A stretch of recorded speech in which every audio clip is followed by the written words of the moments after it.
On October 13th, 1941, the 40-year-old fishing vessel Sanden left the Norwegian coast for the last time, heading for Shetland with 3 men on board. Det var Theodor, det var min fetter, och Gregorius, det var min bror. Han var 1,5 år äldre. Gregorius owned the boat and had obtained a fishing permit from the Germans on Stord. That way, they were able to pass the patrol boats along the coast. Så gick vi 3 nautiske mil västan i Syra, och där satte vi 4 stampar med linor. Vi satte ut de stamparna om kvällen, och i mörkningen där var det tyskare som var runt där och sköt alka. De begynte vi att dra linorna upp igen. Och det var masse fisk på det satte linorna, och det var huvudsakligen bröstmed. Och när man fick det, då var det lyst, och då var det ingen motoren, och då gick vi full fart rätt väst. 270 grader, och kompassen virkade fint. The weather was fair, and the journey to Shetland was expected to take around 30 hours. Och han vann gott mot alla oss 3, Gregorius och Theodor och mig.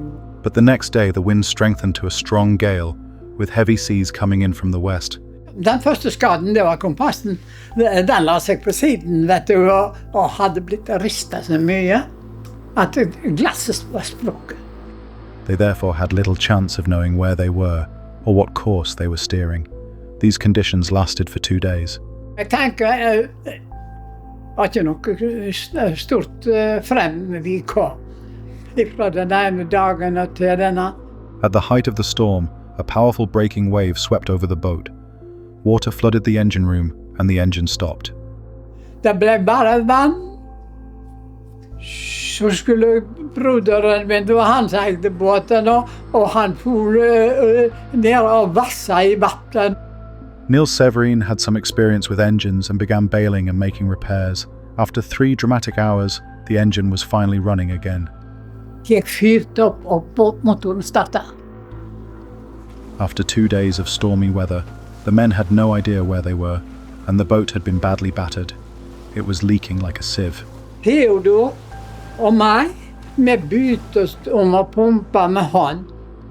Around the clock, Nils Severin and Theodor had to take turns pumping, 20 minutes at a time, to keep the boat afloat. It was grueling work without food or sleep. Nästa dag, 10:00, då ser Theodor ett fjäll. Så jag hade gått kyrkskipperskolen då, så jag hade norskekart liggande. Så jag går fram i lugaren, och så ser jag i norskekart, ser jag med en gång att detta är inseilingen till lärer på sig nätter som jag skulle till 3-4 dagar tidigare. In Lerwick, the crew received a warm welcome. They were given good food and rest, but the next morning, when they went to check on their boat, it had sunk to the bottom by the quay. Nils Severin, Gregorius and Theodor joined the merchant navy and served on various ships for the rest of the war. Nils Severin was 104 years old when this footage was recorded, and at the time he was the oldest man in Bergen. Determination, optimism, and a strong will to work hard and never give up had been his driving forces throughout his life.